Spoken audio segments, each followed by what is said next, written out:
Chair Takuda, Chair Luke, committee members, good morning.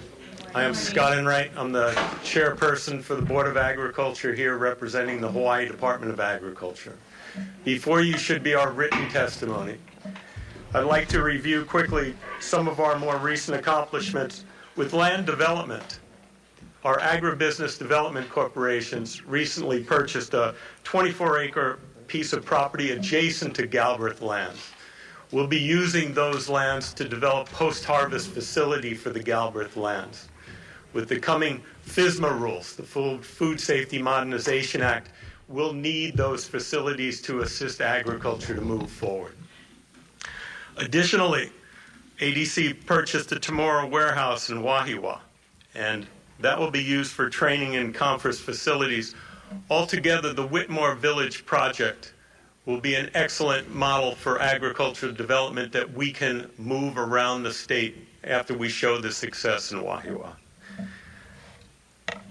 Farmer support. Since fiscal year 2011-2012, our agricultural loan program has approved 69 loans totaling $11.5 million. That's half of our portfolio that we've lent out in that time frame. Also in that time period, we've had new farmer loans of $997,000, and they were made to 12 new farms of various types. And just since Tropical Storm Iselle, the division has approved 13 emergency loans totaling $506,000. Most of our portfolio is in play, and we have $900,000 left, which we'll have lent out by the end of this fiscal term. For environment and invasive species, the department has partnered with the County of Kauai to fund a joint fact-finding mission to deliver fact-check information on the use of pesticides in the county. This effort, being led by Peter Adler, is being done to correct any misinformation about pesticide use in Kauai County. This effort, if successful, will be rolled out statewide to present factual information on sound policy, on which sound policy decisions can be made. Before you is a status quo budget, but the department will be in for a few asks. One will be additional positions for our pesticide branch. In fiscal year 2015, we'll be asking for 2 enforcement level positions that will be generally funded. In 2016, we'll be asking for 2 education positions that will come out of our revolving fund. Additionally, the department will be asking for $5 million for our farmers loan program. That program is the only program that's currently lending successfully to agriculture in the state. We'll need to grow that program. And again, with FISMA, the Food Safety Modernization Act, coming online in August of 2015, many of these farmers are going to have to gear up to meet these rules. Thank you, and I'm available for questions. Thank you. Members, questions? We'll start with Senator Chun-Oakland and then go over. Thank you. Thank you, Chair. Good morning, Scott. Good morning, Senator. I just wonder, with FISMA and I guess hearing from a number of the farmers, has the Department of Agriculture created a master plan? I don't know if it would be per county or what, but that would co-locate training, composting, processing, distribution kinds of facilities in an area where a number of the farmers can be supported. Has that ever been discussed, or is that a part of the Department of Ag's master plan? The short answer is no, there is no master plan, Senator.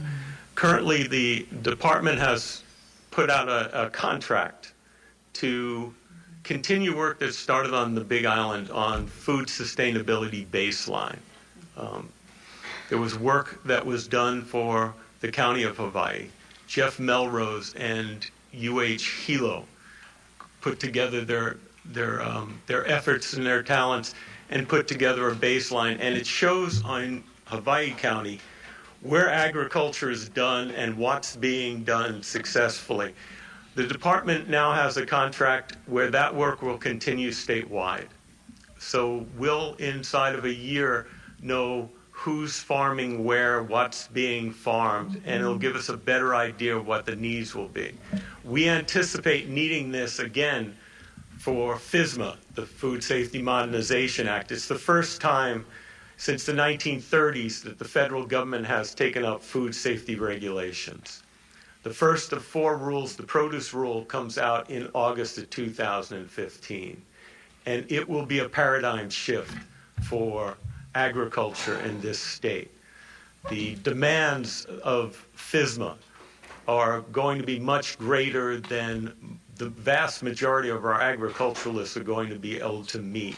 So we'll need to be there. If the state is going to be proactive in helping grow local fresh, the produce that we produce successfully in this state, if we're going to increase food sustainability and food security, we'll need that study to help us create food hubs for the farmers, which would then roll into your concept of a master plan. So we're working on it, but we don't have one. Okay. I know that the legislature helped to purchase land in the Whitmore area. Correct. And I know there is intention potentially of purchasing even more lands or maybe working with OHA. Correct. To build up the ag lands that is available to our local farmers. So to me, that's a golden opportunity, at least on Oahu, to look at a master plan that has aspects of the different aspects of supportive services for farmers. And I don't know, to me, that already should be occurring. There should be a pulling together of the stakeholders locally to see what they need and then be able to thoughtfully plan that out in such locations like that. The 24-acre piece that I mentioned in some of the recent accomplishments, that will be master planned for the Galbraith lands, and it will have post-harvest facilities that will meet FSMA regs. So, as I said, it's a model that we can then replicate and move around the state. Have you partnered with OHA since they own so much of the land near there? Was in discussions with OHA last session, and OHA got their energies were moved to Kaka'ako, so they haven't been back in to talk about the 500-acre piece that they have. So we started. They said they would be back in, so we'll reach out and see if we can't bring them back in. And how is your connection, I guess, with the forestry part of DLNR? Is there any connection, again, with growing more of our native species of trees? That to me is a part of farming, but maybe not. It's growing huge numbers of trees that potentially is revenue producing and creates employment. Is there any connection? No, Senator, we don't work. We work with DOFAR and invasive species issues, but not for, say, bioenergy feedstock issues that I think you're speaking to. Not really bioenergy. I just know a lot of our native trees that we're trying to restore also has high sale value. And so if we're trying to grow the food production, but also other areas, I would think the expertise that you may have, as well as the forest division of DLNR and others where you're growing things, you'd want to be able to partner and possibly share resources or best practices. Understood. Thank you. Thank you. Representative Tokioka?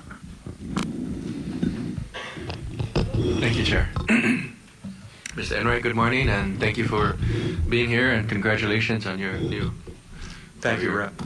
Continued support of the agriculture industry in Hawaii. I want to touch on a couple of things.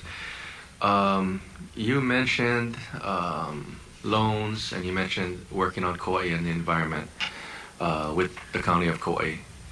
the Good Neighbor program. Can you update us on that and what the status is, what the cost is, and is there plans to take that statewide?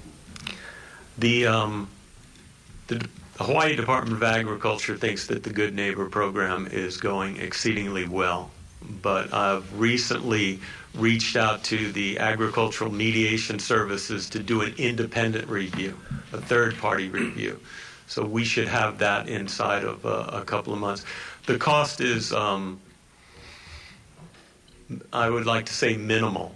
It's just reporting from the users, the companies that would have been affected by 2491 on Kauai, and they're reporting it to the Department of Agriculture, and we compile it. So I believe it's very successful. We don't necessarily believe at the department that we need to take this statewide. The premise that was the foundational premise that underlined 2491 was that there was a problem with pesticide usage by the large biotech companies on Kauai. We at the department don't see that to be the case at all. So we're working with the public to, take care of any of the concern, address any of the concerns that the community has on the west side of Kauai. But we don't see that the pesticide usage issues on Kauai as a problem for that community. So what you did with the Good Neighbor program is you took some of the information that was in that 2491 bill, some of the concerns that we had here at the legislature, and you addressed those issues in the Good Neighbor program. So can you touch on some of the key points that you addressed with the Good Neighbor program? Essentially what was being asked for in 2491 in terms of reporting of pesticide usage was what was being used and at what levels, what dosage levels. And the companies that are involved, the four biotech companies and Kauai Coffee, all voluntarily said that they would partner with the Department of Agriculture to put that reporting in place. And so that reporting is there. Anyone that wants to can go on our website and can check it, and it's available to them. We have essentially met the reporting requirements that were being asked for in 2491. And even if a bill was passed, you would have to do it similarly anyway, right? Correct. And so this third-person group that you were talking about, you went out and did that on your own? Correct. The department did that on their own? Great. Great. Okay. Now, along with a lot of that is going to be the education of what you folks are doing, with the Good Neighbor or without the Good Neighbor program or whatever it is. Are you asking for additional monies in your budget for travel, for someone to go out and do that in the communities? Because I think a lot of times, Chair Enright, it's the educational part that people are not getting information for whatever the issue may be, and then they get worried about what's happening in their neighborhoods. So is there additional money that is being requested in your budget? Because, you are good. I mean, for people who haven't seen you in meetings that are not so warm and fuzzy, you are great at handling the crowd. We want to make sure that there's opportunities for that educational and communication process to happen. Is that something that you folks are asking for in addition to the budget that you have? No, Representative. Because that's the key part of people being upset and frustrated is they don't know. I agree. The branch manager for our pesticide branch, Tom Matsuda, and I, and Dr. Neil Reimer, who's the administrator for plant industry, have been having discussions about revamping our education side in the pesticide branch. Historically, the education for that branch has been for the users, for the individuals that hold licenses for restricted use pesticides. But as you've pointed out and as we've recognized, there's a need for the Department of Agriculture to go out there and educate the general public about pesticide use. And that's overall pesticide use, and that's also about their pesticide use, because when the Hawaii Department of Agriculture funded a water quality study with the Hawaii Department of Health Environmental Health Branch, What we found was that we weren't seeing runoff from the west side of Kauai, which was the genesis for that particular project. Everything was below tolerances, but the most polluted water coming off of an area in the state was coming off of Manoa Valley. So it was the homeowners and their pesticide usage, and that's some of the work that the department has to do. You know, there's a lot of conversation about agricultural pesticide use, but it's homeowners. When we've seen schools that have needed to be cleared out recently because of pesticide overspray, it was from homeowners. And, you know, it's our termite applicators. We need to work with everybody that uses pesticides. Okay, thank you, Chair. Thank you, Chair Enright. Thank you, Representative. Oh, thank you. I see Representative Ward. Senator Ruderman.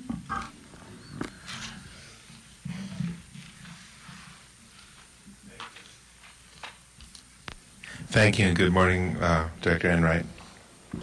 Morning, Senator.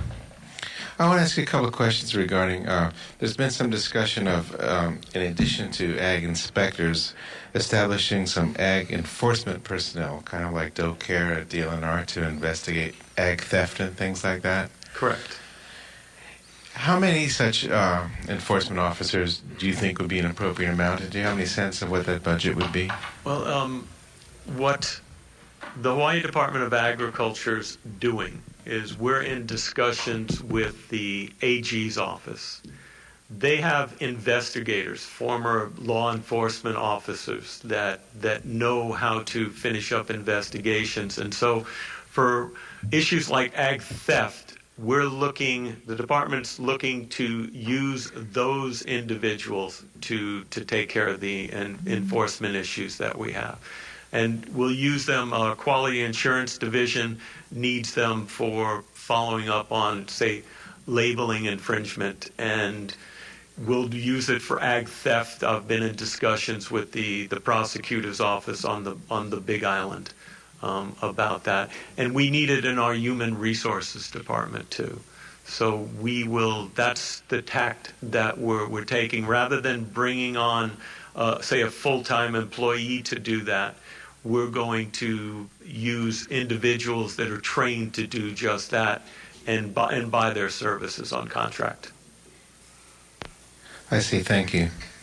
If we were to develop a region of origin products, you know, where, like, let's say Kauai coffee is from Kauai and Hawaii macadamia is from Hawaii, what size of a budget would you need to administer a program like that? Do you have any sense?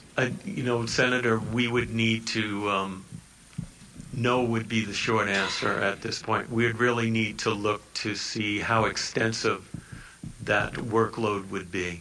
You know, how many products are we talking about? And so, no, it would. I would believe it would need to grow organically, and I wouldn't have a number to associate with that program. Can you help me try to develop an estimate for that? Certainly. Okay, thank you. Are you aware of the ag project on the Big Island associated with Kulani Prison? Kulani, yes. Is that moving forward at all? I know there's a lot of personnel were lost along the way. Do you know if that project is still under consideration? The day before Thanksgiving, the three outgoing directors for the prior administration that were working on that presented the work as it stood today to the Big Island delegation. And that's where things are at. It's an excellent project. It will need funding and it'll need support from the Big Island delegation to move through. The different departments did not have the ability to put monies in the budget to move that project forward. So it languishes at this time, Senator. Thank you. And lastly, I'm trying to coordinate a bit of a statewide effort or multi-level effort regarding control of albizia trees that caused so much damage during the hurricane. Do you see the Department of Agriculture as having a role to play in that, or is it more other state agencies at the state level? There is a role for the Hawaii Department of Agriculture to play, although I think it's a minor role. the majority of the work is going to fall to other agencies. Okay, and lastly, I was recently, regarding our introduction of invasive species related to agriculture, I recently came across a statistic that most of those get introduced on imported greens. Imported? Greens, lettuces, spinach, things like that. And there's been some discussion about, can we put some sort of a fee on imported greens to accommodate further inspections and support our local farmers. Can you share your opinion on that idea? It's a biosecurity issue that's been discussed for a couple of decades at least. The Hawaii Department of Agriculture just produced a white paper that we're getting ready to release. Some members have already seen it. It demonstrates that produce, where currently the department puts most of its financial and human resources for inspection, is not where we're seeing invasive species come into the state. So we're doing a strategic plan for our plant quarantine branch. We're looking to reassess how we allot our resources, both human and financial, to take care of that. So the answer, Senator, is no, that's not where we're seeing invasive species come into the state. Okay, and lastly, as far as ag inspectors in general, where do we stand as far as restoring the number of inspectors that have been lost over recent years, please? The long answer or the short answer, Senator? I'll take a medium answer, please. I'd like to give it to you in elevator speak, and I'll attempt. The Hawaii Department of Agriculture lost 40% of its workforce in the last economic downturn. A lot of those positions have been given back to us. We currently have 262 employees statewide. We have 110 open positions. So it's approaching a third of our workforce is in open positions. Now, they are across all of our different divisions. And what we have, and what gets reviewed on almost a weekly basis, is a review of the positions that are open, and they're in a queue. So each division gets to tell me what they see their priority position being, and we try to take care of each of the divisions. Now, we've given special attention to, our plant quarantine inspectors, if those are the inspectors that you're specifically speaking to try to put them on.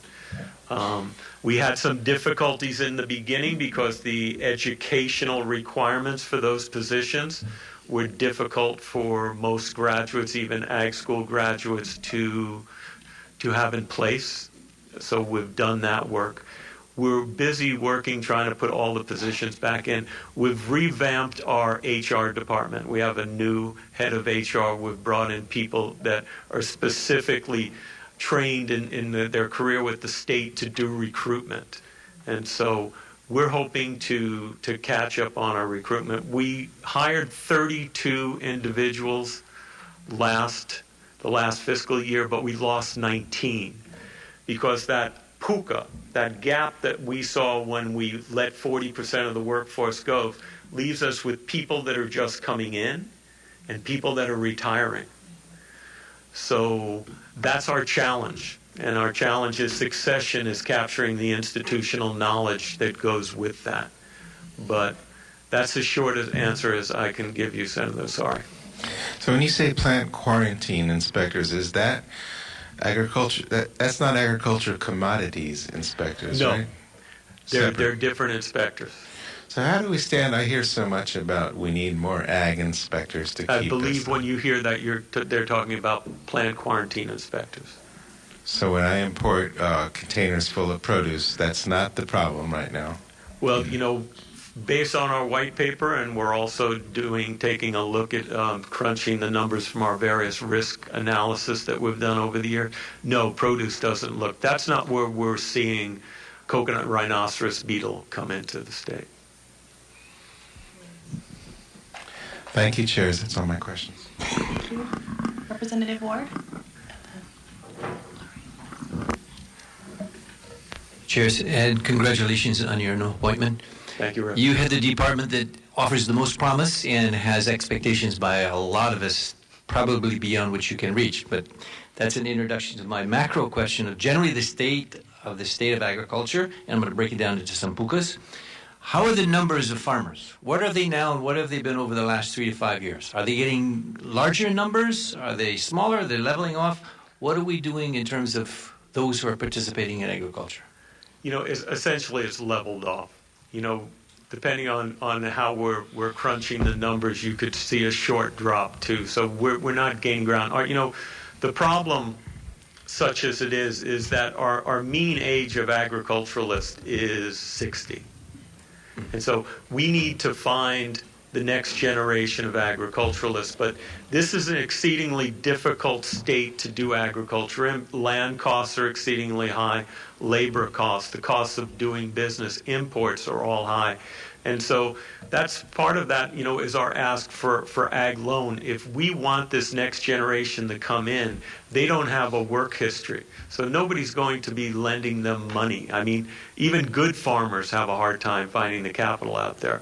So we need to, as a state, if we're going to be proactive in supporting agriculture, we need to do things like build up our portfolio of our ag loan so that we can lend to startup agriculturalists and get them started. Additionally, the lands that the state's gotten from, that ADC is working with at Galbraith, we've left aside 200 acres that the state paid to prep, and we're looking to put irrigation in so we can get startup agriculturalists going there.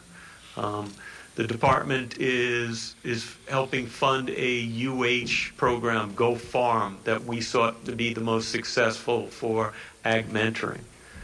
But, at the end of the day, Representative, it's about price point. One of our more vocal agriculturalists, Richard Ha, who serves on the board, says, if a farmer makes money, a farmer will farm. It's an old adage, but Richard gets credit for it. And that's our problem is getting it to a place where an agriculturalist can get started and can make a decent living doing it. So how many farmers are there? Do I have a statistic? I'll have to get back to you. I don't know what that number is. Do you have average income? What is it, Earl? There's 7,000. 7,000. And average income? Don't know, Rep. Trying to see why the young people are running away from, or let's say not going towards it. And you mentioned, and I'm not sure if I'm saying it correctly, FISMA, the Food Safety Modernization. If you got 7,000 now, how many is FISMA going to perhaps discourage or pull aside and maybe out of business? It's we don't know. FISMA is a moving target. It went through its second public comment phase with the FDA, just ended about 2 weeks ago. We'll find out what the FSMA rules look like probably sometime in the spring. Hawaii is part of NASDA, the National Association of State Departments of Agriculture. And this year, the 100th anniversary of NASDA, Hawaii holds the presidency. So this chair has been in Washington, D.C. once a month for the last several months to work on the FSMA rules with FDA. So it sounds pretty stringent. You're going to make hygienists out of these farmers. Draconian would probably be close for small. Did you say draconian? Yes, for small agriculture. The post-harvest facilities that will be called out, and this we pretty much know, are going to be facilities that have concrete floors with drains into a cesspool, total washdown walls, and drop ceilings that can be washed down, and stainless steel inside for dealing with your produce. And so most of our agriculturalists don't have facilities that look anything like that for their post-harvest, for their wash down and their packaging. But everybody at some point in time is going to need to move in that direction if they're going to hit FSMA regs. Can the state legislature or this body do anything to ease those, blunt those? I see Representative Suji's in the back, the Chair of Agriculture. And is there anything that we can do to lessen that or slow it down or at least make it doable? Stainless steel is not something that farmers buy often. No.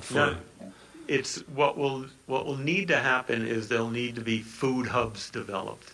So processing facilities that will be shared by groupings of agriculturalists. You know, the work that I mentioned earlier that this department's doing on a food sustainability baseline being done by Jeff Melrose demonstrates that we often see agriculture in clusters. So we identify those clusters and we identify where the need would be for a post-harvest facility, and then I would envision public-private partnerships. You know, co-ops are formed by the agriculturalists themselves, so they have a financial interest, and the state might be coming in with SPURBs to help them put together post-harvest facilities. To the extent that agriculture is going to survive, not just thrive after FSMA, we're going to need to take a very proactive role on the state level.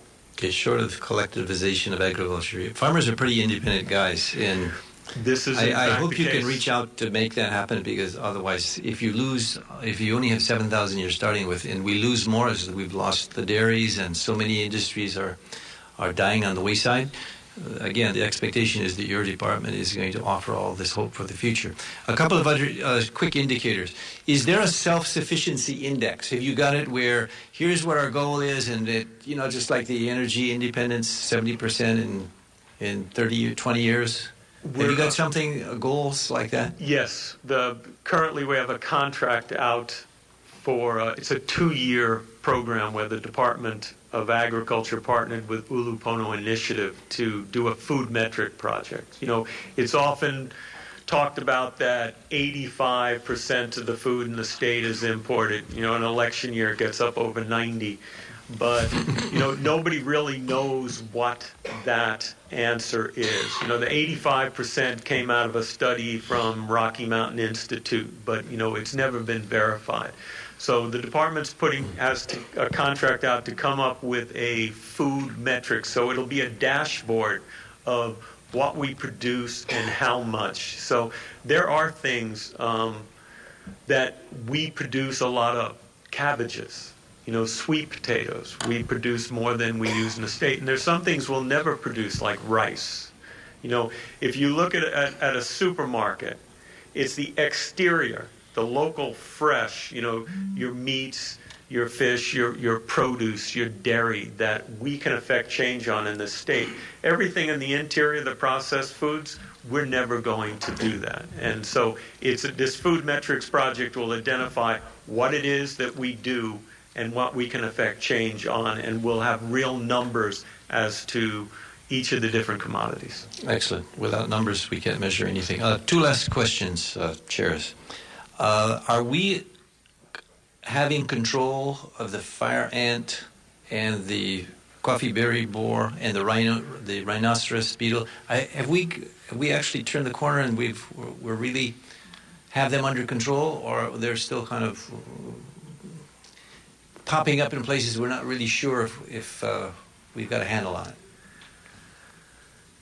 You know, 12 years ago there was a recommendation that the state start funding invasive species work at $50 million a year. And we've never funded anywhere near that. Last year was a banner year. We had $5 million for invasive species. So the real answer is no. You know, we don't necessarily have control of the situation. The department's doing an excellent job on coconut rhinoceros beetle, and we very well might eradicate that. Little fire ants, totally different story. It's basically all over the Big Island. It's moving around. It's, you know, going up the Hamakua coast now. So we don't try, we're not eradicating it. So the potential for it to move around the state is tremendous. because it's not necessarily going to move on produce. It can move on equipment. It can move on household goods. So unless we're going to do extensive inspections at ports, no, we're not going to see the end of the little fire ant. The last question you don't have to answer, but we have to answer it. Does the department have a position on GMO, and is GMO labeling able to be done? You don't have to answer it, but it's something that we're going to have to deal with. Okay. I can, but I won't. Okay. Thank you. Thank you, Chairs. Okay, Inouye, and then we'll go to the House side. Senator Inouye. Thank you, Chairs. Good morning and congratulations. Good morning, Senator. My hat goes out to you folks in the department. So proud of you folks when you started initiating the HR department. I think that's long overdue and such a large agency, well deserving, and good luck to the manager of the division.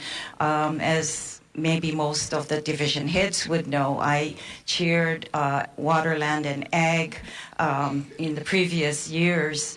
Many of the issues we talked about, I'd like to cover that as well.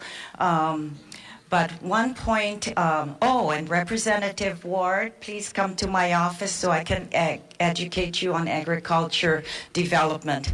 As a farmer, I can share with you a lot of things that we recently went through with ICEL. I'm a farmer, we grow flowers. Nonetheless, the Kohala ditch. I had spoken with the governor a week ago or 2 weeks ago with regards to the damages there on the 14 miles ditch system. I'm sure you've been apprised of the damage in one section that provides water to 91 farmers, users. I'd like to see if somehow we can talk. I won't deliberate at this meeting. But let's get together and let's see what we can do. I'd like to include ADC as well. More work for ADC, but since the last familiar issue that I was involved with, transferring the Kilauea irrigation system, perhaps we can look at it. And I was just curious, with the passing of the Dam Control Restoration Act, by the legislature several years ago and funded. Could this be considered as part of that system, even though it's not the same kind of, the ditch and dams are different. That ditch at Kohala are the old plantation flume system? The short answer is no, it wouldn't be covered by that. Okay.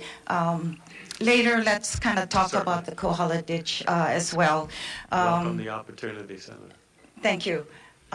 With regards to the question from Senator Ruderman with regards to egg thefts, we amended the measure and we strengthened it years ago, and I guess we'll have to revisit that as well. But I'm really concerned because it seems like the thefts, aside from our flowers that people steal and probably send to the farmers' markets, but with the vegetables, right in your backyard, Scott, in Inouye, there's a farmer that grows kalo leaves, and it seems like every time he plants and replants, and when it's get ready to harvest, it's stolen. It's something that I guess that's another issue that farmers suffer from. I was wondering, in reviewing the laws that we passed, should we strengthen that as well? But also, the parks, state parks has concentrated heavily on tourist thefts in cars and started putting up cameras in some of the parks.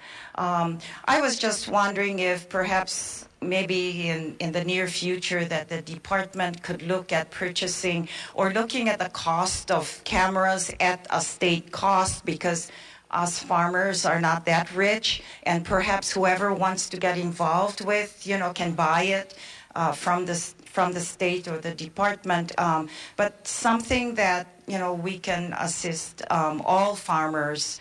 The pesticide division and the issues that was discussed earlier as well, that was a really nice article you had during the election, and I concentrated on your 40% cutoff, cutbacks in labor in your department, which particularly, I guess, affected the pesticide division as well, and this GMO issue. And I mean, we all know that the farmers do have to go through that program. And the department has been good in educating farmers. And short, of that, hopefully we can speed up the inspection and the training, the extensive training that they go through. But I'll tell you, good luck to the counties who'd like to do that, because they don't realize how much it costs the department to train your inspectors as well. Several years ago, we did the transfer of DLNR when I chaired the committee, DLNR ag lands to DOA. I'd like to see more if the issue has been settled with the department. I understand that, is it completed, or have you accepted the DLNR lands? It's ongoing, Senator. Okay. It's a war of attrition. All right. Okay. Well, we're going to add more wars to that, because I'd like to see more of the DLNR ag lands transferred to your department. Sorry, guys, but you guys do a better job. As an example, and I'd like to at least educate our chairs as well, most of quite a few of DLNR ag leases has expired, and now they're going through the process. And I'll tell you, when they increase DLNR ag lands 200% to the ag industry, give me a break. And that's what's going to happen. They may end up going into mediation, but that's ridiculous. The Waimea farmers in their post-harvest, and I'm sure you had your meeting recently. I met with them prior to your visit and couldn't attend yours because I was here in the WEM hearings. With regards to updating, I guess, all post-harvest, or you talked about it, bringing it up to federal standards, it's very, very costly. And our farmers are put in a position where, their facility needs upgrading as well. So we'll be coming in to support them in some sort of a funding. Hopefully we'll be successful as well. But I have a lot more, but I'll deal with you individually later on. But good luck, and hopefully we get your department employees back at work, particularly in the pesticide division and plant inspectors. Thank you. Thank you, Chair. Senator. Thank you. Representative Onishi? Thank you, Chairs. Director, Chairman Enright, welcome back. I have a few questions.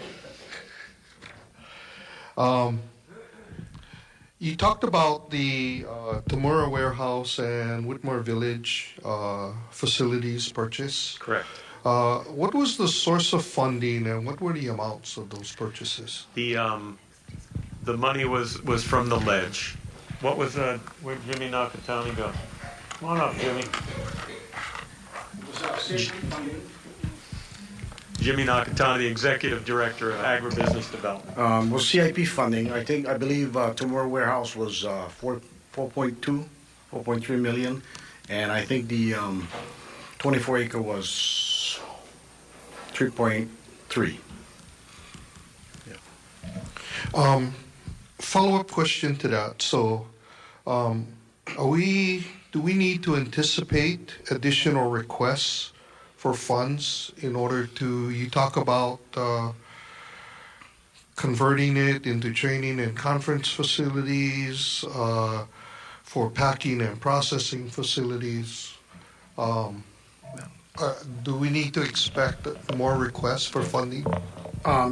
I'd love to give you a number for a request for more money. At the present time, Representative, I think that for the 24-acre, we had some appropriation last year to do master planning. And until we do the master planning, I hesitate to come back to ask the legislature for any kind of funding. As you heard, part of the discussion and the design and the difficulty is the FISMA. How do you design a facility to meet the future FISMA needs, et cetera? And so that's what we're looking at, but we're starting the process of master planning. With regards to the building in the Timor store, for the conference rooms and everything, I think we're starting that process also with doing the consulting and, seeing how much it costs. Hopefully we can do it internally with funds that we have. I don't want to spend too much money, for just a facility like that. The other thing is the challenge for us, and I think it's a big challenge, but I think it's exciting, is to try and see if we can get private monies to come and participate with us also. So the answer is maybe. Not this session. I know not this session. I'm not going to ask for any money this session until I know exactly what I need and I want. Okay, so how long is this whole process going to take to design and plan? I'm hoping by the time session starts next year, I have. In fact, I'm hoping that by, end of session, I'll have a much better idea of what it would take and what it would cost. Okay, Chair, I have some follow-up questions. You talk about a media campaign for Seal of Quality program. Can you explain what exactly that is and how it benefits agriculture? Certainly, but I'll bring up my administrator for ADD, who welcomes the opportunity.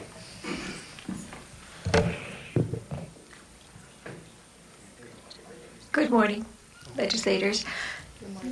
The question about seal of quality, there was a need to identify genuine Hawaii-grown, Hawaii-made products based on the fact that the tourism industry, they purchase gifts and they'd go back to their home state and they'd look at the label and it says made in Australia.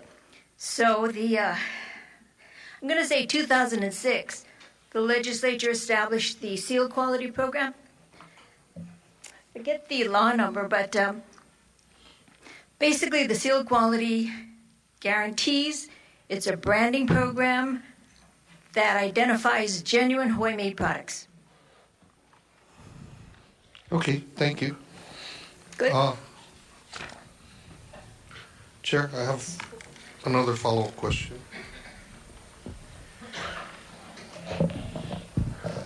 On table number 7, your FY15 restrictions, you have a line item that is rent payment for airport facilities, and it says no rent payments made in FY15.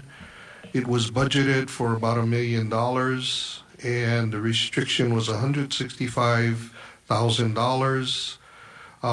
What were the other rents if there was no payments made in 2015 or going to be made? Historically, the Hawaii Department of Agriculture hasn't had to pay the airport's division for their animal quarantine facility at the airport. Upon review from the FAA, it was deemed that the service that we provide at the airport wasn't an integral airport service and that we would have to pay rent. And so we were moving in that direction. That's why you see the line item. But it turned out that if the Hawaii Department of Agriculture got a tranquilizer gun and trained one of our vets so that they could tranquilize an animal that got loose on the airport facilities, we would become an integral part of the airport and wouldn't have to pay rent. So we have a tranquilizer gun and a trained vet, and we won't be using that line item. You'll be using the $800,000? We won't need to pay rent. At all? So At you're all. saving $1 million, Exactly. actually. Okay. Another question that I have is on table 12, you have an irrigation system revolving fund. And when I look at the numbers, you had a balance of about 1.4 million. Your revenues was about $1 million. Your estimation for expenditures is about $1 million. Yet your balance ends up being 2.4 million. And those figures don't look correct. So I would ask that you guys review that and let us know what that figure should be in terms of the balance. I see the budget analyst in the back taking note, Representative, so Okay, we good. can have that discussion. Okay, I have some questions regarding the vacancies. And I guess you mentioned earlier that you have 268 of those filled positions. 262. 262. Those are filled? Yes. Okay, and full-time, Full-time. permanent. Okay, and you have 110 full-time vacancies? Correct. Okay, so that amounts to about 1/3, almost, well, 30% maybe of your department. My question is, if you look at the overtime report, which is on table 18, and by my count, I came up with 21 full-time PQ, plant quarantine inspector vacancies, and by my estimate, there's, according to your figures in this table, about I don't know, a whole bunch of PQ inspector overtimes, amounting to at least 10% of their salary. And does this include this report, because it only requires 10% of the base to be reported? Are we to assume that almost every inspector position has had overtime? No, I don't think that's the case. The work with the coconut rhinoceros beetle necessitated gearing up on an emergency basis, and plant quarantine inspectors were called to do that, and so they were getting overtime, and also the individuals that were coming behind them also got overtime. Okay, so some of that overtime and some of the costs, were there federal funds to provide for that cost, or is this all state funded? Warren, do you know the source of that funding? I walked in here. I'll need to get back to you on that. Okay, and can you provide us a breakdown of these overtime positions Certainly. and those that were related to coconut rhino? Well, I guess the invasive species issues. Certainly. Because I know that there were some of those too with the fire ant. I guess my question is, in regards to this overtime, when I look at the figures in terms of what was the number of hours of overtime, the base salary, and how much was paid out, in many cases they don't seem to compute correctly. So can I have your budget analysts relook at these figures and see if there needs to be any corrections? Certainly, Rick. Okay. I think, Chairs, for right now, that's all that I have. Thank you. Thank you, Chair. Thank you. Next we have, let's see, do I have another senator? No, I have, I guess, Representative Kyoho Kaolole, followed by Representative Lowen. I don't think. Good morning, Chair. Good morning, Representative. You mentioned to Senator Ruderman a white paper that the department did. Can you give us well, I'd like a copy of it. Certainly. Can you give us a quick synopsis? The gist is that when we were looking to see where invasive species were being introduced, how they were being introduced, and whether the efforts, the resources, both financial and human, that we put to inspecting produce, if that's where we should be. And we it demonstrates to us that that's not where invasive species are being introduced. So we'll need to change our course of action.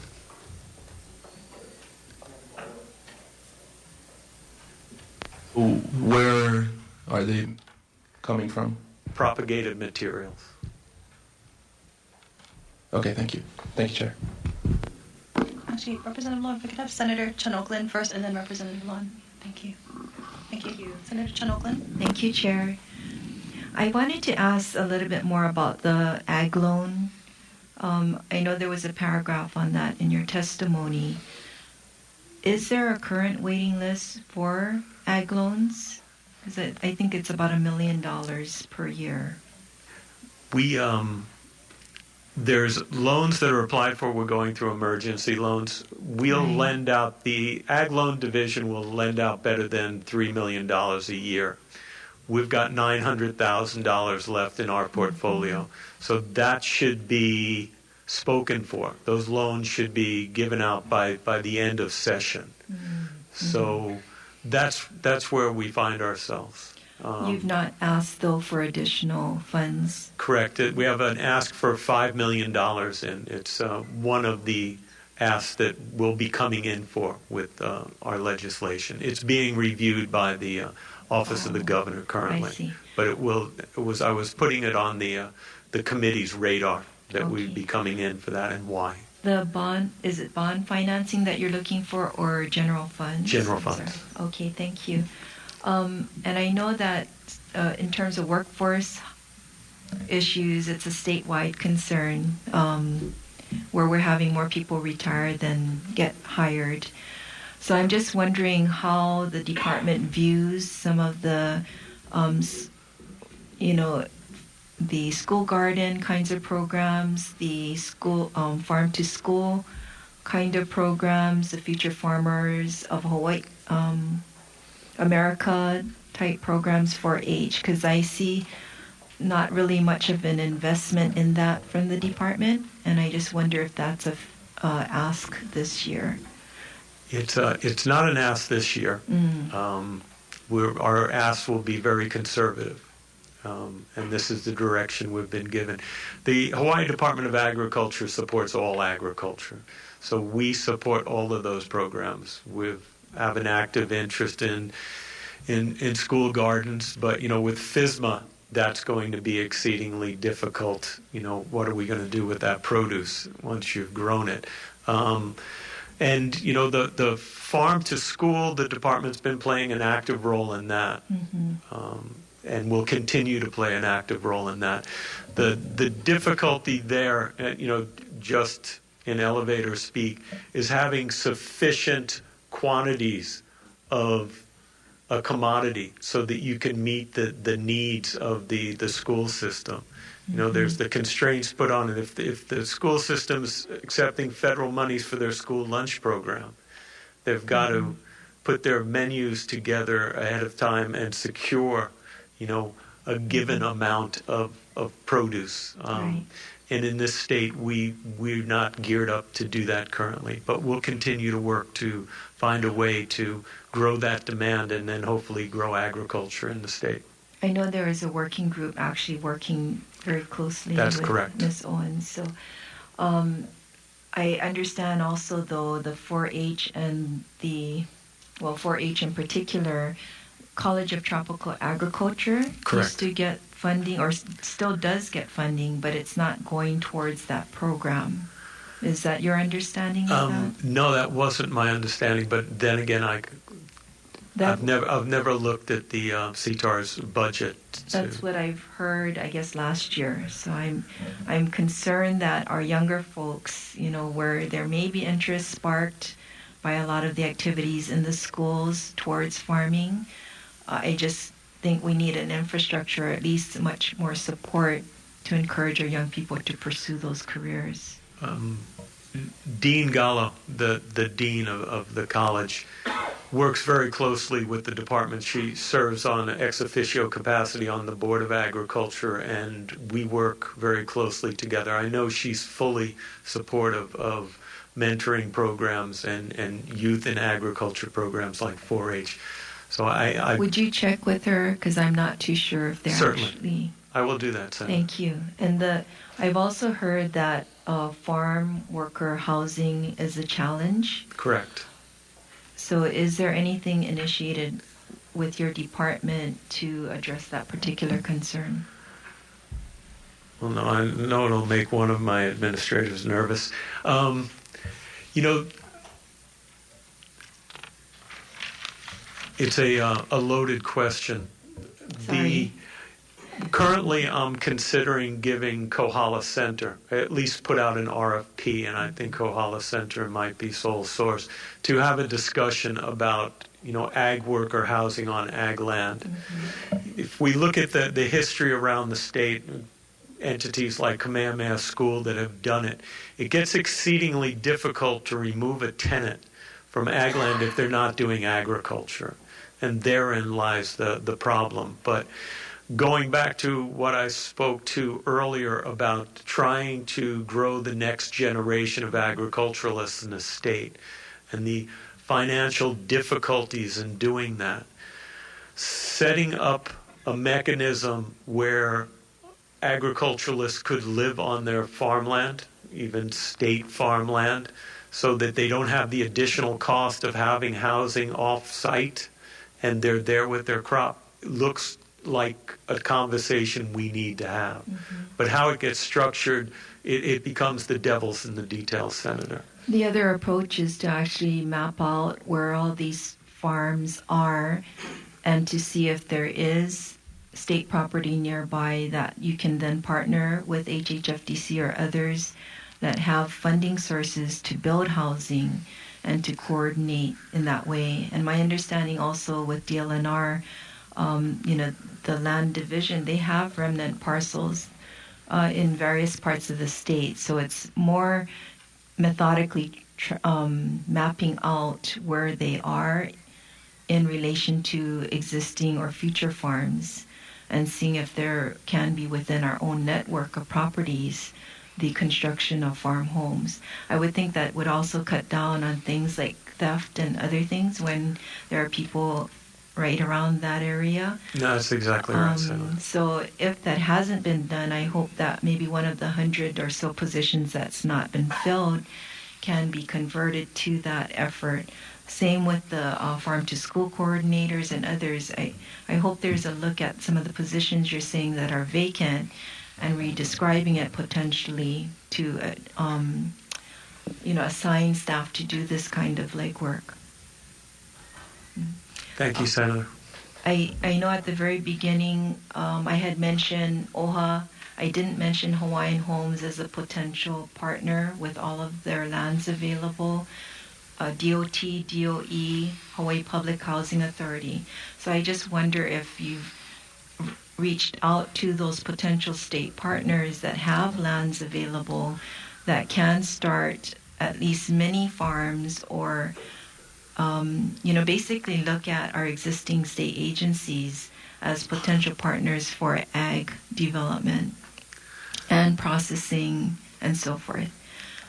The department's been talking with the leadership at Hwn Homes for a couple of years now, and that will continue, about helping them reinvigorate their agricultural sector on their ag lands. And currently, we have a partnership that we're working on in Waimea on the Big Island, where there's Hwn Homes land that the state, we've gotten some CIP money. We're looking to get federal monies and develop an ag park that would be open to the general public, not just to Hwn Homes in that ag park. And it would again be modeled not unlike the model that we were talking about with Galbraith. It will have its post-harvest facility that will hit FISMA regs. It will be alternative energy to run it and to run the chill that's on the back end of these facilities. So you go straight into the chill and we'll have a certified kitchen for value added. Mm-hmm. So that's work that's being done with the Department of Labor, Department of Hwn Homes, and the Department of Agriculture currently. Waimea Nui is the name of the project. I'm hoping that we can extend out, though, to even the urban core. So, for example, all of the Hawaii Public Housing Authority lands potentially are going to be redeveloped. If there are areas where we can develop commercial kitchens or cook and chill facilities that can support that network of facilities that are needed for farm and local produce to prosper, I think we should be bridging those or creating those partnerships. Even the Hawaii Health Systems Corporation, there's a underutilized commercial kitchen that could be a cook and chill facility that could make 50,000 new meals per day, for example, for our public schools, and use all of our local produce. So I think it really is important, if that's not being done currently, to explore at least potential partnerships in various departments that have, they're going to be redeveloping, or they have underutilized facilities that can support ag. The last is I visited animal quarantine a few months ago, and there's a 4-acre parcel that is not used.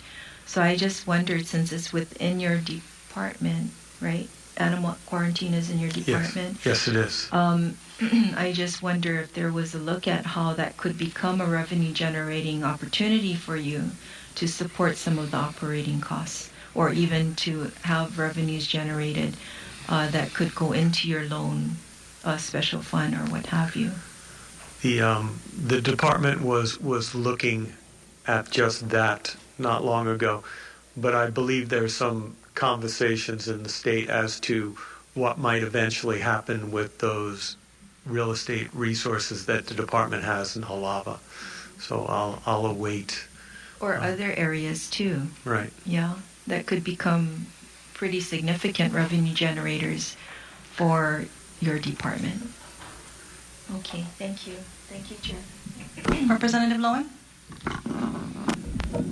Thanks, and welcome back from me also. Congratulations. Thank you, Representative. I have a couple questions. I have just some quick ones about the Seal of Quality program. So the people who apply to use the Seal of Quality label pay a fee. And is it a one-time fee, or is it kind of ongoing over the time that they use it? It's one time? One time. And then they have that, they purchase seals, but they're pretty much just paying for the cost. Seal of Quality expert. Okay. So they purchase the seals, but that just really covers the cost of the seals, or is it a source of revenue at all? You're correct. It was supposed to be a self-sufficient program funded by the purchase of the seals and also impressions if you print it on your seal. Right now, the program is doing well as far as paying for the seals, but we are supplementing that with fees like the initiation fee, the $50, and other revenue sources, which might be, I guess, basically the impressions. The money that we use for the media campaigns, though, that have been so successful is actually, it's generally funded. And in one case, we did use the Seal Quality Special Fund. So right now, there are no additional fees other than the $50 application fee and the purchase of the seals. Do you think that companies that are part of that program would be amenable to an increase in costs if there was marketing that went along with it to help promote their products? Absolutely. Representative, on a national level, they have a state marketers conference every year. Our representative was there and found out that of the maybe 20 different branding programs they have for locally produced products, the price ranges from no fee to something like $25,000 membership fee, and it's a tiered type of benefit where in Georgia, the state of Georgia, if you pay a $25,000 fee, you also get a booth at their state fair. It's, the benefits are tiered. So we just had, I think, 4 different conference calls with the different regions, and we have found out that the members actually are open to a tiered system, that if I pay this much money, I can get a an ad, or I can get a booth or something like that. So we're looking at that. We are putting together some recommendations to the chair and see what we can do. And how much money is in the Seal of Quality's Right now it's special about fund? $46,000. Okay. And then what about enforcement? Is there any enforcement, or do you hear any, or do you worry that there's things that should be enforced? It's pretty much self-policing. The members do ask us to check on a certain particular company that maybe or maybe not they're bringing in some foreign material. And our Quality Assurance Division Administrator Kahana has been very instrumental in going forward with every inquiry that comes in. And in most cases, we find out that the company is in fact not doing the wrong thing, that they are actually following the rules. There have been some cases that are investigations still ongoing, but for the most part, the enforcement has not been an issue. Okay, thanks. And then I have, if it's okay, one more question for Chair.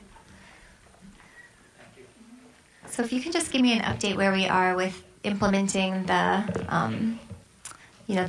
subsidy program for coffee berry borer mitigation that we passed last year. Where is that with implementation? I'll give you Dr. Reimer. Where is Dr. Reimer?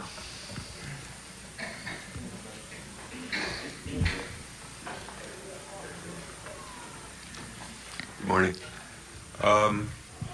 That's one that was, we're moving forward with it now. It was one of there are a few initiatives that were put on hold as we're looking at the possible change in administration. And another one was there was some money that the legislature appropriated for macadamia, felted cox, and that too. Both of those are moving forward and working with Budget and Finance to get the approvals moving forward, and then the governor's office, and then we'll start on that. One of the issues specifically with yours that we're trying to address, the one that you just brought up with the coffee berry borer subsidy, is that's going to be a lot more complicated than some of the other type of initiatives, because we're establishing a subsidy program which we don't have a mechanism for in the department at the time currently to do. We had requested a position for that, and what we received was some funding for a position, but not a funding. So we're trying to figure out how to, but not the actual position. So we're working at how to address that problem. Did you request the position in the budget? I mean, because it wouldn't, I guess if it already has a source of funding, at least for a period of time. No, that we did not put that in as an additional position. Yes. Okay, all right, thanks. Mm-hmm.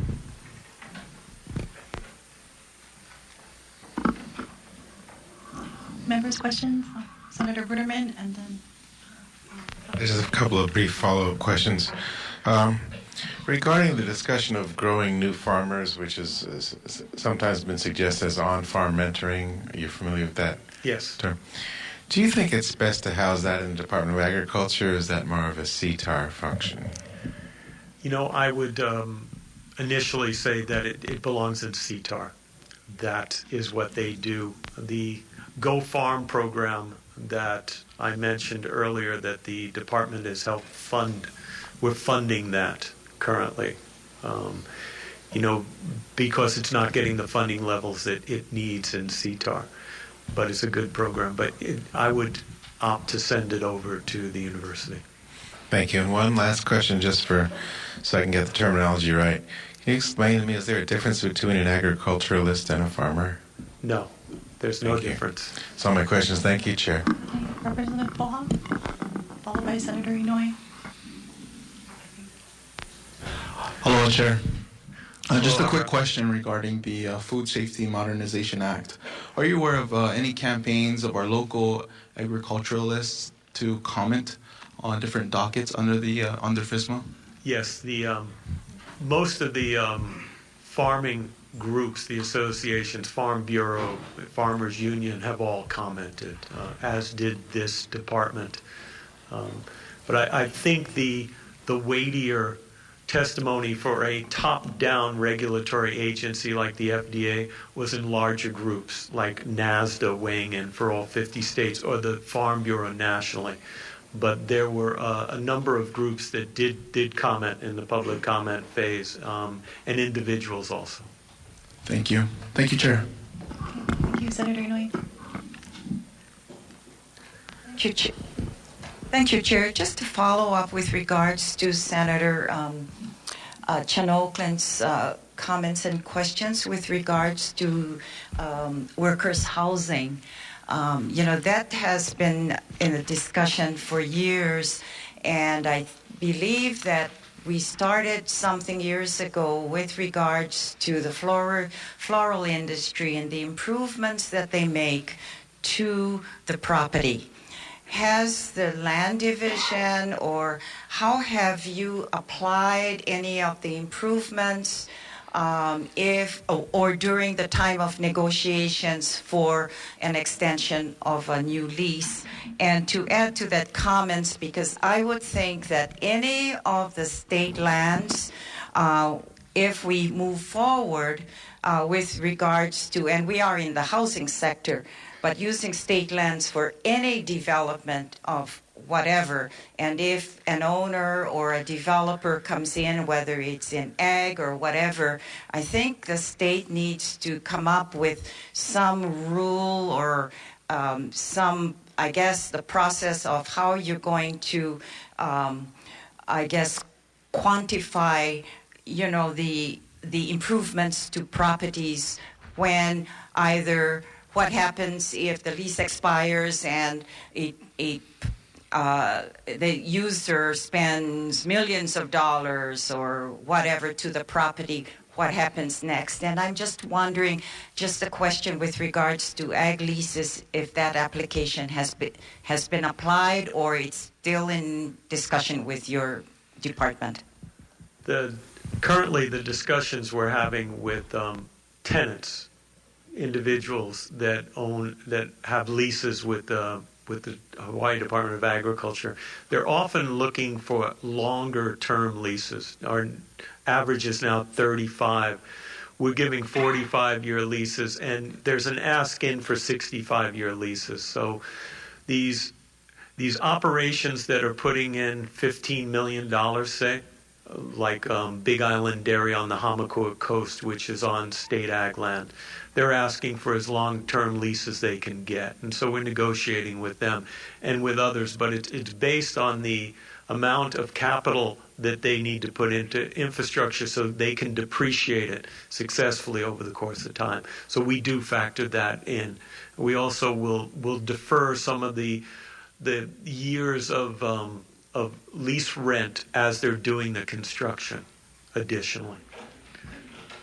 That's where we are on that subject, Senator. Very welcome. Any members? Representative Onishi?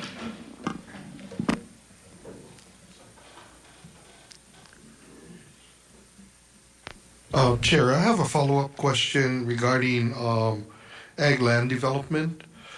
My question is, do you have projects ongoing on the other islands besides Oahu? If we're counting ADC, and I imagine we are, because ADC's our development arm for the department. On Kauai, Kalepa lands, which is 6,000 acres in the Ahu Puaha right behind Lahui town. We're currently revisiting all the leases there, and the land that was at one point irrigated by Lahui plantation, it's better suited for veg crops and row crops. We're looking to develop that. Other than that, no. Okay. You mentioned the Waimea project. Waimea Nui. Waimea Nui. Has the Department of Hawaiian Homelands given the project approval for non-Hawaiian lessees? Yes, and they're doing the EA currently. Okay, thank you. Thank you, Chair. Representative Jordan? Thank you very much, Chair. My question is in regards to the overtime and your projected overtime over the next 2 years. It doesn't seem to be decreasing, in my opinion.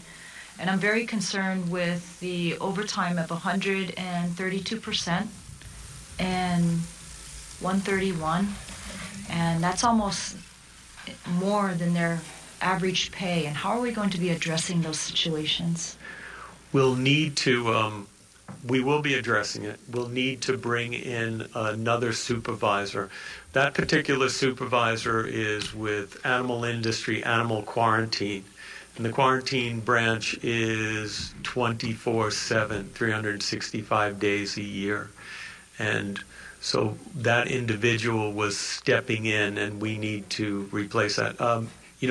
That's on me. I did not see that until we were doing the budget review at the end of the year. I didn't know that situation existed until just recently. We will be addressing that.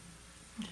Chair, as a follow-up on that, when you spoke earlier on, I think, one of Representative Onishi's questions regarding the airport contracts, and you spoke about, quarantine over there, and if an animal Correct. had a situation over there. Well, I was told of a situation where an animal did get loose from a cage that had fallen and broken, and a nonprofit organization took several months to capture that animal, to reunite it with its family. So what is your, policy on an animal that does get loose and they can't retrieve it? I mean, the airlines can't retrieve it. Was this animal in question in our custody when it was lost? I would not believe so, because I think it was exiting the state at this particular time. Okay, I hadn't heard about it. Thank you, Rep. The understanding that the Hawaii Department of Agriculture has with the Department of Transportation's Airport Division, if they alert us to an animal that they want us to tranquilize, we're there to respond. That was the understanding and the reason for the rent waiver. I don't recall hearing that we were alerted that there was a loose animal. Oh, I'll double check with the nonprofit agency, which was not the Hawaii Humane Society, and I will certainly contact you and ask you what was that actual situation. But Chair, if I may, I have one question regarding the loan fund. So the revolving loan fund, I think several years ago I had this discussion with the former director. It's a revolving fund. So as they pay the loans, you use that money to give out new loans. That's correct. And I realized, a couple years ago that you're having a challenge getting those loans repaid, and the department was going to be looking at those loans. And have we moved forward in that and getting loan repayment to have those funds available for new loans? Well, as context, in order to qualify for a loan with our Ag Loan Division, you need to be turned down by two financial institutions. And we know that a number of these loans are risky. To the extent that an agriculturalist comes to us and still is actively farming, we'll go ahead and we'll rewrite their loan. So we'll do things that other institutions won't do to keep the agriculturalist viable and keep the loan payments coming, even if it's a different loan schedule with a different interest rate potentially. So it's different than most portfolios, but it's our understanding of our reason for existence is to support agriculture when nobody else will. Is it still running as a negative with the administrative costs and the cost to run the program?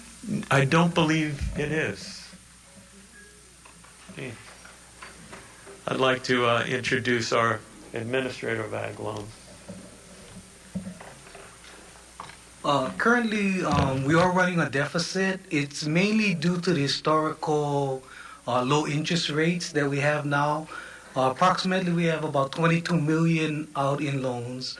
Right now, the current interest rate is at 3.375, which would only give us about 600,000.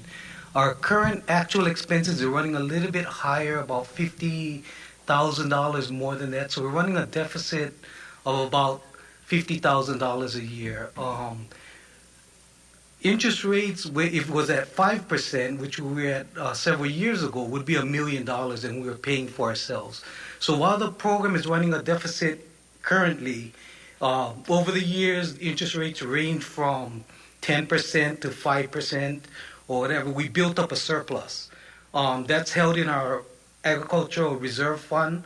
We have 1.5 million in that fund currently, which we're using to fund the deficit now. it looks like in the future interest rates will start rising. It looks like the Federal Reserve will be starting to increase the interest rates, and we should be fine. The $50,000 deficit with the 1.5, we're fine for quite a while. So basically, the program does pay for itself. We haven't had to run on general funds we never did. It always paid for itself. I don't think it's paying for itself because in your special fund, you're using those dollars to pay for the administrative costs, the $50,000, or it might have been higher in the past. That way, that can't be used for a loan. No. There's two separate funds. There's a revolving fund in which the principal is put in. The reserve fund is the interest that we collect on the loans is put into the reserve, which we operate off of. So we get approximately, we've been averaging about 1.7 million coming back on principal that's available to be relent. So it's two separate funds. So basically the interest goes on this side. We pay for all of our operating expenses. We have a surplus of 1.5 million in that fund. How many of the last years have you been running as a negative for the probably about 3 or 4 years now, ever since the interest rate. Usually, because it's staggered over a period of time, it takes a while for the interest rates to affect us. Currently, it's probably been about 3 or 4 years that we've been at that 3.375. And it's been running negative those years? Yeah, it's been running negative those years. Okay. So probably about 2 or 3 years that we've been running negative. Could we possibly get the amounts that it's been negative over the last 3 or 4 years? Sure, we can provide that. Thank you very much. Thank you, Chair. Thank you. Okay, members, questions? Okay. Representative. Chair, can you provide a status or an update on the Ohia rust rule? Dr. Reimer.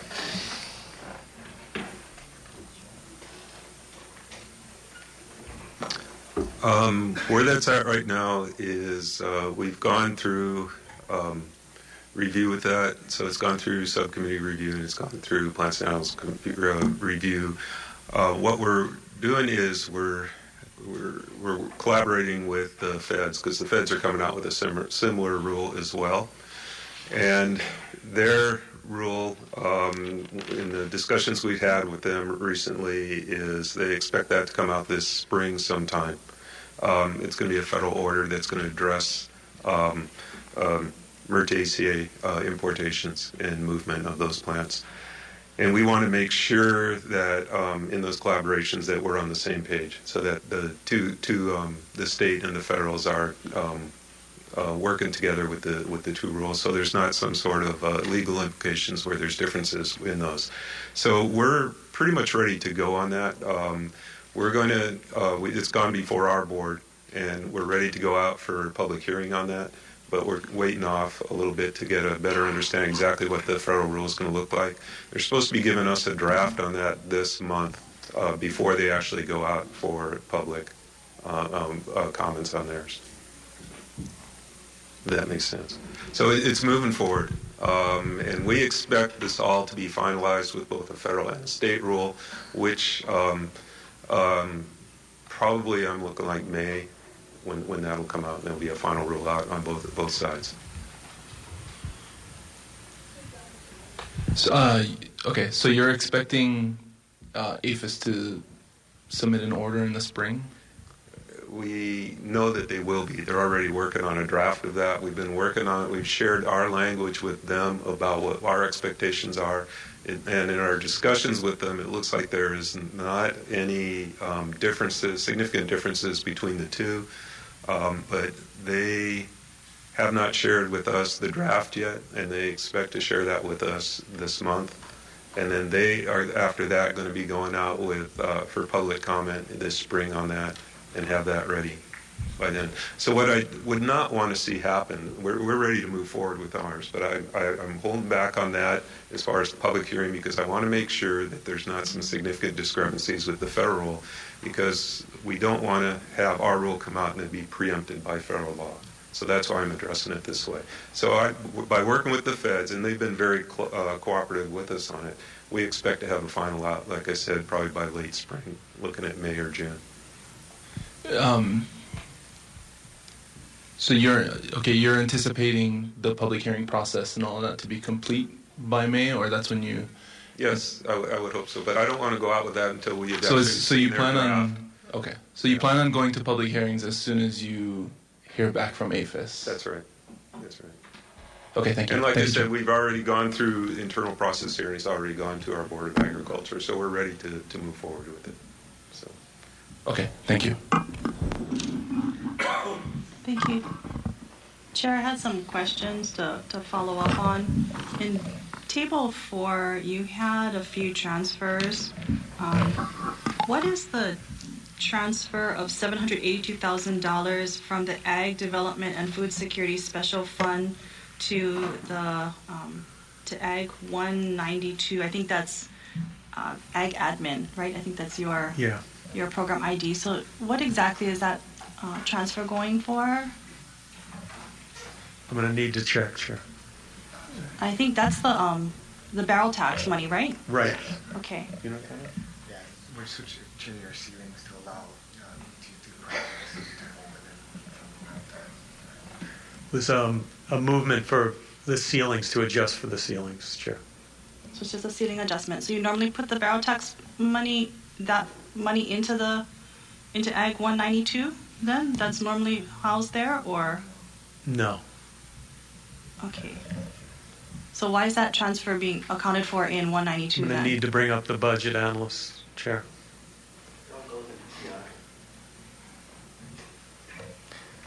Introduce yourself. That was my question. Hi. Can you repeat the question, please? I'm just asking for some clarification. You have that transfer in Ag Development and Food Security Special Fund ceiling in Ag 192. So just questioning the movement for that amount in that program ID. Is that normally where you do ceiling increases for the barrel tax money? Oh, we wanted to redistribute the ceilings for the barrel tax money. It's all in 122 right now. Yeah, So it's usually 122. So why is it going 192? in? So my question would be, what's the purpose of putting it into Ag Admin? Specifically, is there a certain purpose you folks want to use it for in Ag Admin? Because usually if you increase a ceiling amount in Ag Admin, it's because you want to utilize the funds in Ag Admin, yeah? Yeah, it would be for various projects for the chairperson's office. Okay, so $782,000 worth of what specifically? I mean, that's a pretty specific amount. So is there any particular projects you folks are looking at doing? I mean, or was that a percentage? That number just came from needing to balance it as just a trade-off rather than a net zero or a net plus. Okay. Is this the first time you folks are doing a transfer from the barrel tax into the admin office, or do you do this annually? The answer is yes. My first year, and yes. And I can get back to you with the specifics, Okay. Chair. There were a number of projects, barrel tax projects, that were directed by the Office of the Chair. So a mobile slaughterhouse that was asked for by the organics industry for $250,000 that we did. There was monies for organic veg crop research with CTAR that we were funding. There were a number of projects that were directed by the office. I'll need to get back to you why we moved that specific amount. If you could get that specifically and broken down, that would be great. Certainly. Okay, and along those same lines, in the same table, you indicate a transfer of positions to your office to Ag 192.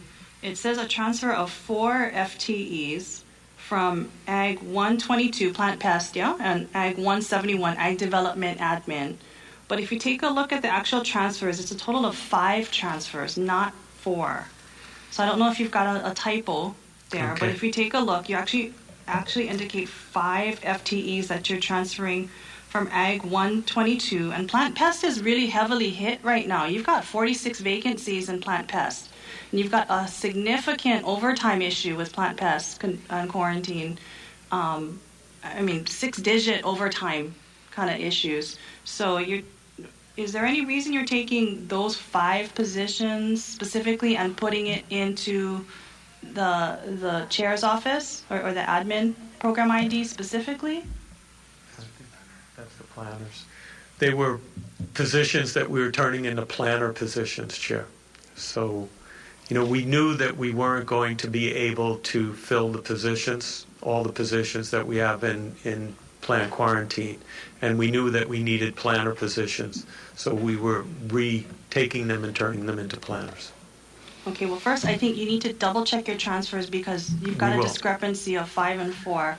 But I guess my concern overall is, too, especially with 122, you've got significant, and I think a number of the representatives and senators here have indicated that you've got a number of vacancies, and you made that very clear, too. Yes. But especially in 122 and 131, you've got quite a few vacancies, and to select those particular areas to do the transfer from. I know that's easy pickings because you've got so many vacancies, but then you correlate that to the overtime and the priority for filling, it doesn't really match up because you're paying significant overtime and it's low on the priority list for some of those particular FTEs to actually fill, and that's a bit of a concern, right? Because you'd want to actually get rid of some of those overtime burdens. I know it's probably an issue to try to fill some of those because of the pre-qualifications for some of those positions. Yeah. But I don't know that those should be the first that you transfer into your office to turn into a planner position. So you might want to just take a closer look at the justifications for those 4. We'll do that and come in and talk to staff, Chair. Okay. And then looking at your non-general fund table, table 12, I know that there were some discussions already about the loan program, and I appreciate the explanation. Yeah, in terms of the 2 loan program funds, I think it was said that the Ag Loan Reserve Fund houses the interest and fees, right? And then you've got the revolving fund that houses the corpus of the money that comes in. And that's, the corpus actually is a lower one, right? It's only got $12,000 showing right now, $12,565 right now, after you take a look at the revenues versus expenditures, if you take a look at the table right now. So just wanted to clarify that that's what you had mentioned, the administration is going to be coming in with a $5 million ask. So that's the special fund that you're going to be asking to put the $5 million in to kind of repopulate with new loan money to kind of go back into the cycle. Just wanted to be clear. Okay. And then also looking at some of the other non-general funds, plant inspection, quarantine, and eradication fund, that's the container fee fund, I believe, right? Correct. Where we put a little fee on each container. And I know Chair Suji, who was here earlier, worked a lot on that. And then the Ag Development and Food Security Special Fund, again, the barrel tax fund. If you take a look at the revenues versus expenditures, the concern I have for these 2 large funds, while we have some good cash balances at the end for these 2, the concerns I have is that we're deficit spending for both of these at this point, yeah? And they're 2 very big special funds. Is that something that the department is going to be continuing to do? And is there some concern on the department's part that if we continue this trend of deficit spending, at some point there's not going to be any money in those? I mean, especially, for example, the barrel tax, right? That's something that everyone attached to the barrel tax right now has been concerned about because it's they're diminishing in terms of the return. I don't know how the container fee has been, but at times that has had issues too in terms of collection. In the past, I know when I was Ag Chair, there were some issues. So is there concerns on your part that your deficit spending on these 2 major special funds at some pretty, again, it's a healthy amount that you have a balance on, but your deficit spending nonetheless. Right. For these 2 major pots that fund important programs. Is that going to continue to be your trend? I would say no, Chair. Okay, so do you have a plan to turn that around at some point? Turn it around other than to come back and ask for a larger portion of the barrel tax? I follow. Yes. We don't have one. We will be developing one. Okay. All right. And then my last question, just again taking a look at the vacancy list, and I know that's been an issue that we've been talking about a lot, and I'm sure one that you lose a lot of sleep over with a third of your staff having the vacancy. Taking a look at the pesticide vacancies, yeah? Ag 846, given that there's been a lot of controversy over just that whole issue in general. I noticed that you have you have 5 vacancies for AGR 846, and you've only got authorization to fill 1 of them. And I think you've got 1 temporarily assigned right now. I think your neighbor island person, yeah? You've been able to fill. Any reason why, given the importance and all the passion swirling around this particular issue, you only have authorization to hire 1? What's the stumbling block behind getting authorization to be able to fill the other 4 positions? Because I would think that you'd want to be able to be better staffed in this particular area.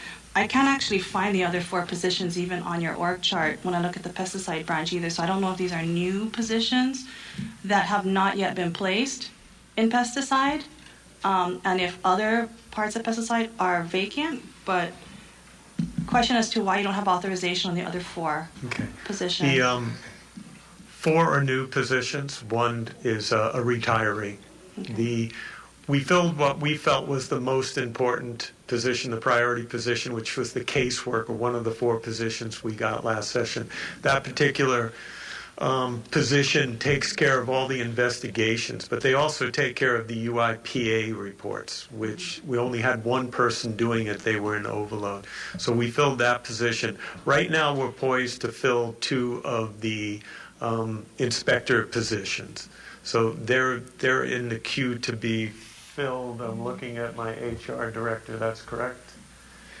That is correct. It was our intention to try to have those positions filled by the end of session.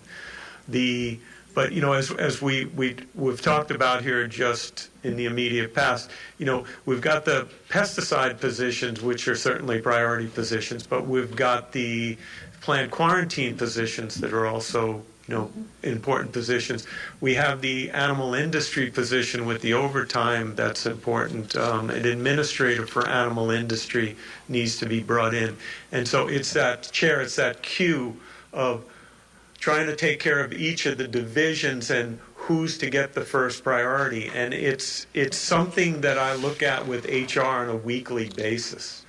And set the queue or reset the queue depending on what happens. We understand the concern about the open positions, and it's justified. We're doing our absolute best to try to bring A game, to try to do a better job of our HR and our recruitment. All right, thank you. Members, any other questions? Okay, if not, all right. Thank you very much, Chair. Thank you, Chair Takuda. Chair Luke, thank you. Committee members. We're adjourned. Good afternoon.